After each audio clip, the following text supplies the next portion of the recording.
Good morning, नमस्कार। आप सभी का ग्रेविटी पॉइंट ऑफिशियल चैनल में स्वागत है। मैं सुरेश धर दुबे मानचित्र द्वारा विश्व का भूगोल इस सीरीज के अंतर्गत उपस्थित हूं। यह सीरीज विशेष तौर पर दक्षिणी अमेरिका से संबंध रखने वाले तथ्यों पर आधारित है। इसके अंतर्गत दक्षिणी अमेरिका से संबंध रखने वाले कुछ प्रमुख राज्यों की चर्चा आज हम लोग करेंगे। चैनल को सब्सक्राइब, लाइक एवं शेयर करने के लिए आप सभी का धन्यवाद। यदि आपने अभी तक चैनल को सब्सक्राइब नहीं किया तो चैनल को सब्सक्राइब करें, लाइक करें एवं प्रमोट करें, जिससे प्रत्येक वीडियो का नोटिफिकेशन आप लोगों तक पहुंच सके। प्रत्येक वीडियो का पीडीएफ मटेरियल टेलीग्राम चैनल पर उपलब्ध है, आप उसे वहां से डाउनलोड करें, जिसका लिंक नीचे कमेंट बॉक्स में दिया गया है। हम एक साथ 3 सीरीज पर कार्य कर रहे हैं। एक सीरीज है जो पूरी तरीके से टीजीटी पीजीटी को ध्यान में रख करके प्रैक्टिस सीरीज है। एक यह मानचित्र की सीरीज है जो सभी एग्जामों को ध्यान में रख करके तैयार की जा रही है। और एक सीरीज है जिसमें हम लोग विशेष तौर पर देखा जाए तो करंट अफेयर्स की चर्चा कर रहे हैं, जिसका विशेष संबंध भूगोल और पर्यावरण से है। तो इसी के साथ आज हम प्रारंभ करते हैं अपना दक्षिणी अमेरिका का दूसरा एपिसोड। तो हम आशा करते हैं कि आप लोग स्वस्थ होंगे, मस्त होंगे और अपनी पढ़ाई में संलग्न होंगे। आज का जो सबसे पहला तथ्य है दक्षिणी अमेरिका से संबंध रखने वाले प्रश्नों पर, तथ्यों पर, यह है अर्जेंटीना स्टेट। अर्जेंटीना स्टेट की अगर विषय में बात करें तो अर्जेंटीना यहाँ पर आपको देखने को मिलता है, जो दक्षिणी अमेरिका का दूसरा सबसे बड़ा देश है। इसका क्षेत्रफल आपको देखने को मिल रहा है 27,66,890 वर्ग किलोमीटर। इसका जो अक्षांशीय विस्तार है 22 डिग्री से लेकर के 55 डिग्री दक्षिण में है। इसका जो देशांतरी विस्तार है, देशांतरी विस्तार आपको 53 डिग्री 40 मिनट से लेकर के 73 डिग्री 30 मिनट पश्चिम तक है। इसकी जो राजधानी है ये है ब्यूनस आयर्स। क्या है? Buenos Aires. ये आपको देखने को मिलती है ब्यूनस आयर्स। साथ में यहाँ की जो टोटल पॉपुलेशन है 36.1 मिलियन है। इसकी अवस्थिति के विषय में आपको ध्यान रखना है कि दक्षिणी अमेरिका के सुदूर दक्षिण में अवस्थित यह देश चिली, मतलब पश्चिम में चिली है। फिर इसके आप अगर उत्तर में देखेंगे तो आपको बोलिविया मिलता है, पराग्वे मिलता है, फिर यहाँ पर ब्राज़ील मिलता है, फिर यहाँ पर उरुग्वे मिलता है। तो ये सब देश हैं जो इससे अपनी सीमा साझा करते हैं। साथ में अगर आकार की बात करें तो दक्षिण अमेरिका का दूसरा, इसके आकार के विषय में ध्यान रखिएगा, दक्षिण अमेरिका का दूसरा सबसे बड़ा देश है। पहला सबसे बड़ा देश कौन सा है? ब्राज़ील है। और इसका अधिकांश भाग मकर रेखा के दक्षिण में है, क्योंकि यहाँ से ये गुजरती है 23.5 डिग्री, जो साउथ की अक्षांश रेखा है जिसको हम लोग मकर रेखा कहते हैं। तो अर्जेंटीना का अधिकांश भाग मकर रेखा के दक्षिण में ही है। साथ में यहाँ पर जो एंडीज पर्वत है, इस एंडीज पर्वत के इधर है, पूर्व में है। तो यह इसके प्रॉपर स्थिति और आकार को डिफाइन करता है। अगला जो यहाँ पर महत्वपूर्ण तथ्य है कि अर्जेंटीना के अति शुष्क क्षेत्र मुख्यतः, अर्थात अर्जेंटीना में बहुत से सेमी एरिड रीजन हमको देखने को मिलते हैं। उसके पीछे कारण ये है कि सेमी एरिड रीजन जो हमको देखने को मिलते हैं, क्योंकि यहाँ पर बहुत से कह सकते हैं पठार हैं, बहुत सारे रेगिस्तान हैं। उसी में आपको पैटागोनिया का पठार देखने को मिलता है। और साथ में एक यहाँ पर और आपको सेमी एरिड रीजन देखने को मिलता है जिसका नाम है टेरा डेल फ्यूगो। तो ये दोनों सेमी एरिड रीजन हैं। और जब सेमी एरिड रीजन होता है तो यह विशेष तौर पर पशुपालन के लिए ज़्यादा सुविख्यात होता है। तो यहाँ का जो पशुपालन है ये है भेड़ पालन। तो इसलिए हमको ध्यान रखना है कि जो पैटागोनिया का पठार है या टेरा डेल फ्यूगो है, यह भेड़ पालन के लिए प्रसिद्ध है।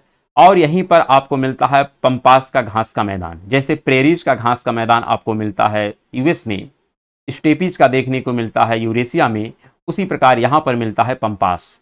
और ये जो घास का मैदान है यह विशेष तौर पर गेहूं उत्पादन के लिए विश्व प्रसिद्ध है, ऐसा हमको स्पष्ट होना चाहिए। यहाँ का एक जो प्रमुख राजधानी नगर है जिसका नाम है ब्यूनस आयर्स। तो ये है ब्यूनस आयर्स, यह इसका राजधानी नगर है और सबसे बड़ा नगर है। वाणिज्यिक चारागाह के कारण एक विकसित नगर है।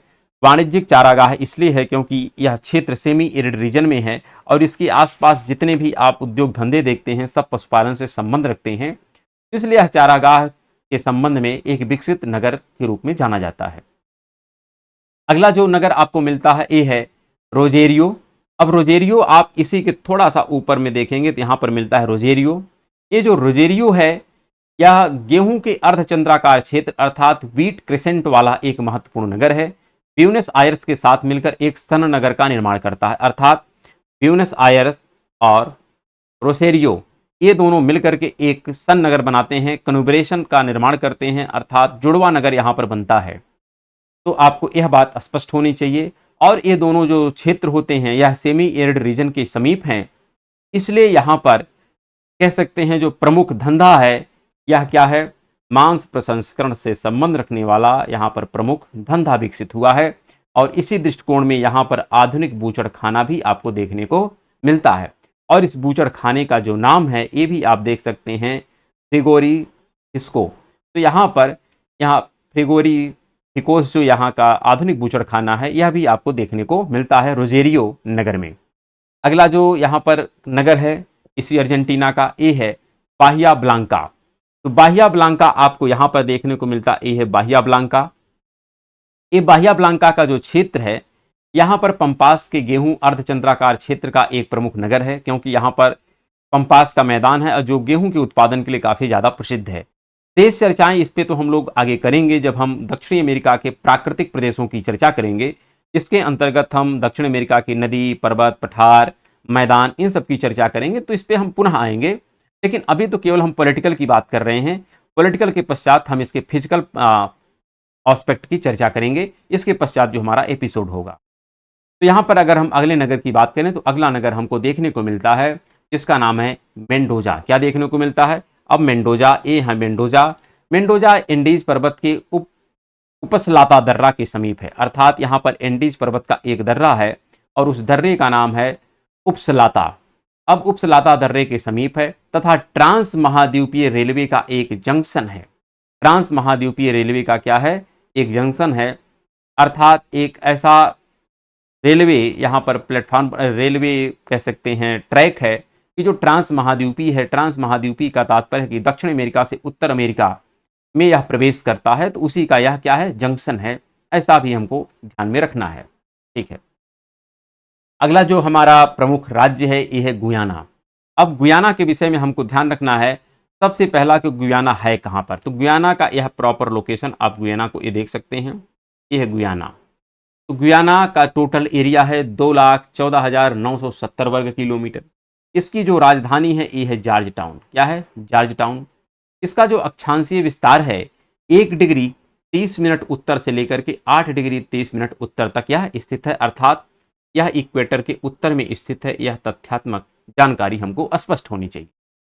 इसका जो देशांतरी विस्तार है यह 56 डिग्री से लेकर के 61 डिग्री 30 मिनट पश्चिम में है। यहाँ की जो टोटल पॉपुलेशन है 8,55,000 है।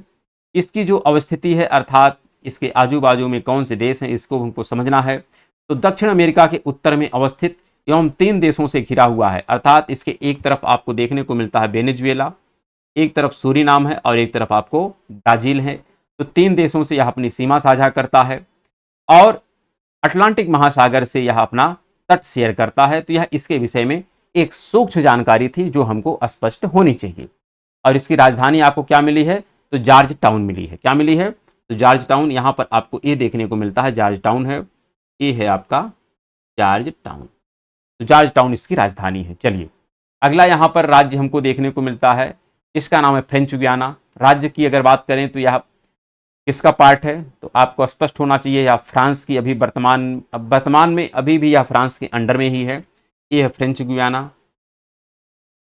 फ्रेंच गुयाना बहुत चर्चा में रहता है, कारण यहाँ पर एक स्पेस स्टेशन है।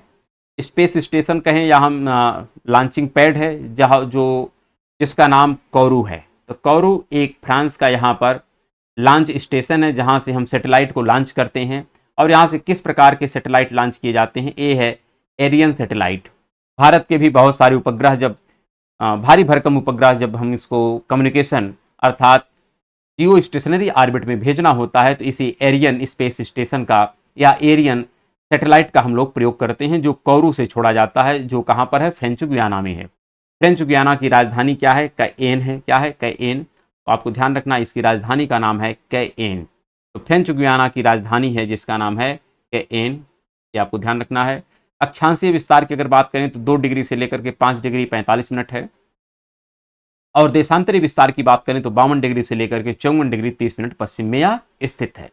चलिए अगला जो यहाँ पर अगर हम बात करें आपको राज्य मिलता है, ये है सूरीनाम। तो सूरीनाम इसी गुयाना और फ्रेंच गुयाना के मध्य में स्थित है, ये है सूरीनाम। तो यहाँ पर अगर हम बात करें इसका जो टोटल एरिया है 1,63,270 वर्ग किलोमीटर है। इसकी जो राजधानी है ये है पैरामैरिबो। राजधानी आपको ध्यान रखना है, इसकी राजधानी है पैरामैरिबो। पैरामैरिबो राजधानी है। इसका जो अक्षांशीय विस्तार है 1 डिग्री 50 मिनट उत्तर से लेकर के 6 डिग्री उत्तर तक में यह विस्तृत है। इसका देशांतरी विस्तार आप देखेंगे 54 डिग्री से लेकर के 58 डिग्री 10 मिनट पश्चिम में है। यहाँ की जो टोटल पॉपुलेशन है 4,15,000 है। तो यहाँ पर हमको बहुत सारे आंकड़े तो नहीं याद करने हैं, लेकिन यह तो अवश्य याद करना है कि यह किस कॉन्टिनेंट का है, यहाँ पर कौन सी राजधानी है। तो ये सब जब, या देखिए सूरीनाम देश है, अच्छा हम शायद बोलने में कुछ गलत कर रहे थे। ये सब जो नाम बता रहे हैं ये देशों के नाम है, ना कि राज्य हैं। सब क्या हैं? देश हैं। चाहे अर्जेंटीना है, चाहे हम गुयाना की बात की हैं, चाहे सूरीनाम की बात की हैं, सब एक देश हैं, ना कि कोई स्टेट है। हाँ, ये बात दूसरी है कि इंटरनेशनल मंच पर हम किसी राष्ट्र को स्टेट के नाम से पुकारते हैं, लेकिन फिर भी हम लोग जो आम बातचीत की भाषा में समझते हैं वह देश ही है, उसको हम राज्य नहीं पुकारते हैं। राज्य का तात्पर्य होता है कि देश के अंदर उसकी सब जो पार्ट होते हैं उसको हम लोग राज्य के तौर पर जानते हैं। अगला जो यहाँ पर राष्ट्र है इसका नाम है कोलंबिया। अब कोलंबिया आपको यहाँ पर देखने को मिलेगा, ये है कोलंबिया।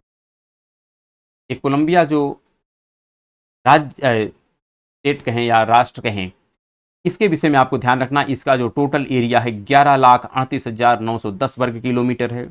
इसकी राजधानी जो है ये है बैगोटा। क्या है? बैगोटा। बैगोटा इसकी राजधानी देखने को मिलती है। इसका जो अक्षांशीय विस्तार है 4 डिग्री 39 मिनट साउथ से, अर्थात इसका विस्तार साउथ से शुरू होता है और नॉर्थ तक जाता है। कहाँ तक जाता है? नॉर्थ तक जाता है। नॉर्थ में कहाँ तक जाता है? तो 12 डिग्री 30 मिनट तक जाता है। साथ में इसका देशांतरी विस्तार 66 डिग्री 50 मिनट से लेकर के, यहाँ पर जो विस्तार है 66 डिग्री 50 मिनट से लेकर के 79 डिग्री पश्चिमी देशांतर के मध्य में यह स्थित है। इसकी जो टोटल पॉपुलेशन है 41.6 मिलियन है। इसकी अवस्थिति के विषय में बात करें कि इससे कौन कौन से राष्ट्र हैं जो अपनी सीमा साझा करते हैं, तो आपको स्पष्ट होना चाहिए कि दक्षिण अमेरिका के उत्तर पश्चिम में अवस्थित एकमात्र ऐसा देश जो प्रशांत महासागर एवं अटलांटिक महासागर के साथ तटीय रेखा साझा करता है। आपसे प्रश्न एक खूब पूछा जा सकता है, यह बहुत बेहतर प्रश्न है, कौन सा ऐसा दक्षिणी अमेरिका का राष्ट्र है जो प्रशांत महासागर और अटलांटिक महासागर दोनों से अपनी सीमा साझा करता है? तो वह आपको एक राष्ट्र मिलेगा, उसका नाम है कोलंबिया। ब्रिटिश कोलंबिया नहीं, ब्रिटिश कोलंबिया तो कनाडा का एक स्टेट है। ठीक है, यहाँ पर अगर हम बात करें, कोलंबिया कहवा उत्पादन के लिए जाना जाता है, क्योंकि जो इक्वेटोरियल बेल्ट में पाए जाने वाले राष्ट्र होते हैं यहाँ का क्लाइमेट कहवा के उत्पादन के लिए काफ़ी बेहतर होता है। तो कोलंबिया कहवा उत्पादन के लिए प्रसिद्ध है, यहाँ का कहवा काफ़ी बेहतर है। साथ में यह कहवा का निर्यातक केंद्र भी माना जाता है। कोलंबिया कॉफ़ी का स्वाद अच्छा होता, अर्थात जो कोलंबिया की कॉफ़ी होती है यह काफ़ी टेस्टी होती है और इसी दृष्टिकोण से अंतर्राष्ट्रीय मार्केट में इसकी डिमांड काफ़ी ज़्यादा होती है। तो यह तथ्य हमको ध्यान में रखना है कि कोलंबिया कहवा के प्रोडक्शन के लिए और कहवा के निर्यात के लिए विश्वविख्यात है। अगला जो यहाँ पर नगर है, मतलब इस पर्टिकुलर अगर हम राष्ट्र के नगर की बात करें और राजधानी की बात करें तो वह है बैगोटा। बैगोटा कोलंबिया की राजधानी और एक प्रमुख नगर है। एंडीज पर्वत के उच्च बेसिन क्षेत्र में अवस्थित कोलंबिया की राजधानी है एवं सबसे बड़ा शहर है। मेडेलिन, मेनिजेल्स एवं टोलिमा कोलंबिया के प्रमुख कहवा उत्पादक क्षेत्र माने जाते हैं। तो यह भी हमको ध्यान में रखना है कि यहाँ के जो प्रमुख कहवा उत्पादक क्षेत्र हैं ये कौन कौन से हैं। ये है मेडेलिन, मेनिजेल्स एवं टोलिमा। ये को ध्यान में रखना है कि जिससे हमारे प्रश्न कहीं से भी किसी दुविधा में ना पड़े और सारे प्रश्न हमारे बन जाएं। तो यहाँ पर आपको ध्यान क्या रखना है कि सभी पर्टिकुलर स्थान को मैपिंग के माध्यम से, एटलस के माध्यम से आपको लोकेट करना है कि जिससे आप बहुत सहज भाव से सभी प्रश्नों को एग्जाम हॉल में बगैर किसी प्रेशर के हैंडल कर सकें। उद्देश्य यही है कि आप एक बार दो बार मानचित्र से अवश्य रूबरू हो जाएं और यह हमारा विश्वास है कि यदि आप ऐसा करते हैं, एटलस को प्रॉपर देखते हैं और साथ साथ इस वीडियो को देखते हैं तो अवश्य आप अपनी सफलता को प्राप्त करेंगे। इसमें किसी प्रकार की कोई दुविधा नहीं है। चलिए, तो यहाँ पर अंतिम जो अगर हम राष्ट्र की बात करें, यह राष्ट्र आपको देखने को मिलता है वेनेजुएला। क्या है? वेनेजुएला।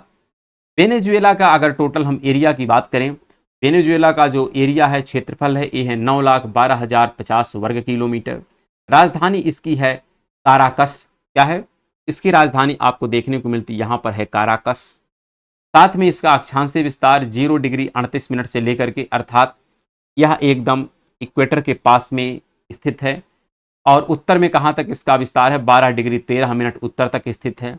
इसका जो देशांतरी विस्तार है 59 डिग्री 47 मिनट से लेकर के 73 डिग्री 25 मिनट पश्चिमी में यह विस्तृत है। यहाँ की जो टोटल पॉपुलेशन है 23.7 मिलियन है। इसकी जो अवस्थिति है तो बात करेंगे, इसके एक तरफ कैरिबियन सागर है, क्योंकि ऊपर आपको कैरिबियन तट देखने को मिलता है, तो यहाँ पर कैरिबियन सागर है। साथ में अगर हम बात करें, दक्षिणी अमेरिका के सबसे उत्तर में अवस्थित है, क्योंकि इससे उत्तर में और कोई दूसरा आपको राष्ट्र देखने को नहीं मिलेगा।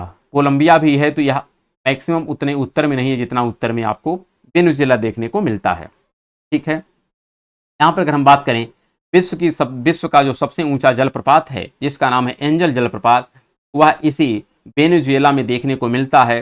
कौन सी नदी है, तो उसका नाम है ओरिनीको नदी। और ओरिनीको नदी किसकी सहायक है, तो करोनी नदी की सहायक। देखो यहाँ पर वेनेजुएला की दक्षिणी उच्च भूमि में ओरिनीको की सहायक नदी करोनी, ओरिनीको की सहायक नदी है जिसका नाम है करोनी, इसी पर स्थित है, ये ध्यान रखना है। ओरिनीको की सहायक नदी है करोनी और इसी पर स्थित है एंजल जलप्रपात। इसकी और बृहद चर्चा हम लोग करेंगे फिजिकल ज्योग्राफी में। फिजिकल ज्योग्राफी, या हम कहें कि साउथ अमेरिका का जब फिजिकल एस्पेक्ट्स हम चर्चा करेंगे तो इसमें इसकी विस्तृत चर्चा की जाएगी। अगला जो यहाँ पर प्रमुख नगर है इस पर्टिकुलर राष्ट्र की, ये है काराकस। काराकस इसकी राजधानी है वेनेजुएला की, और सबसे बड़ा नगर भी है। तेल भंडार एवं तेल शोधक कारखाना के कारण यह शहर काफ़ी ज़्यादा महत्वपूर्ण होता है। तो आपसे पूछा जा सकता है, तेल भंडार एवं तेल शोधन कारखाना के लिए कौन सा नगर काफ़ी ज़्यादा चर्चा में रहता है वेनेजुएला का, तो उसका नाम है काराकस। साथ में माराकैबो, माराकैबो की अगर हम बात करें तो यह आपको देखने को मिलता है, ये देखिए यहाँ पर है, ये है माराकैबो। अगर हम माराकैबो की बात करें तो वेनेजुएला का बंदरगाह एवं तेल उत्पादक शहर है। तो आप इन दोनों तथ्यों को ध्यान रखिएगा, क्योंकि दोनों यह तट पर ही स्थित हैं। कौन कौन से, एक है आपका काराकस और एक है आपका माराकैबो, और दोनों तेल उत्पादक क्षेत्र हैं। और कहीं न कहीं जब तेल उत्पादक क्षेत्र हैं तो यहाँ पर आपको देखने को मिलेगा एक बंदरगाह, और इसी बंदरगाह से इस तेल का हम क्या करते हैं, निर्यात भी करते हैं। और वेनेजुएला तेल भंडार के लिए या तेल उत्पादन के लिए काफ़ी ज़्यादा चर्चा में रहता है, तो इस तथ्य को भी हमें ध्यान में रखना है। चलिए, और इसी के साथ आज हम लोग इस एपिसोड को समाप्त करते हैं। कल हम लोग पुनः एक नए एपिसोड में मिलेंगे, जिसके अंतर्गत दक्षिण अमेरिका से संबंध रखने वाले फिजिकल एस्पेक्ट की चर्चा हम लोग करेंगे। धन्यवाद।